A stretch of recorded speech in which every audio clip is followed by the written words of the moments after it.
There was a lot happening this week, but no bigger news than our top legislative priority, clearing the House on a concurrence vote, going to the governor. House Bill 488, Code Council Reorganization, and various code amendments sponsored by Representative Mark Brody, Destin Hall, Tricia Cotham, and Dennis Rydell, has been sent to the governor. After the bill passed this last week, 33-12, the bill had one final vote over in the House, and it got that vote on Tuesday, passing 93-26. This milestone legislation tackles several areas of concern for builders across the state. This year's legislation creates a residential building code council consisting of 13 members. It also pauses the fuel gas code and the energy code in place until that new council's in place in 2026. So it's a huge bill and a milestone for our industry, and we're hoping the governor will sign that bill.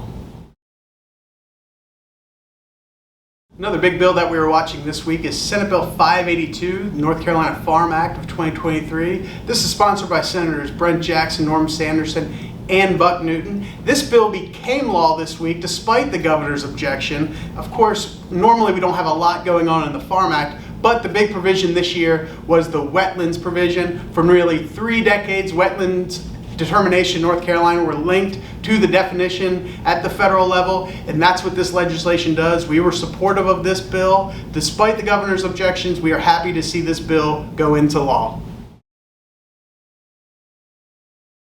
House Bill 600, Regulatory Reform Act of 2023, sponsored by Representatives Zinger, Riddell, Brody, and Chesser, passed the Senate on Wednesday and was sent back to the House. The omnibus legislation reforms numerous things in the home building industry, including stormwater regulations, reducing wastewater capacity paper flow, and clarifications on parking place size. Leaders in both the House and Senate will work out their differences over the coming weeks before coming up with a compromise that will be sent to the governor. We'll watch this legislation as it progresses.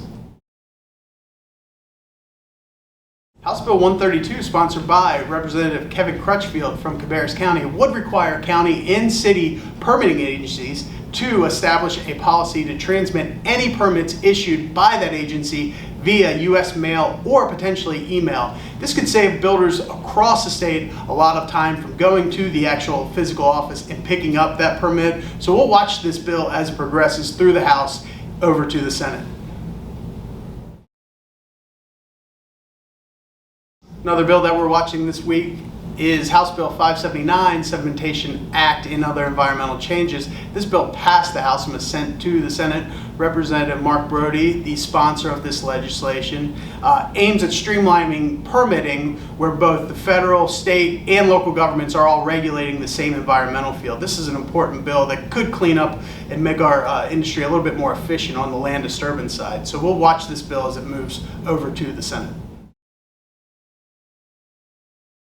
We had some late-breaking news last week after the report went out. A top legislative priority, Senate Bill 673, Wastewater Regulatory Relief Act, which would lower the wastewater flow calculation to 75 gallons per bedroom to reflect current technology, was signed into law.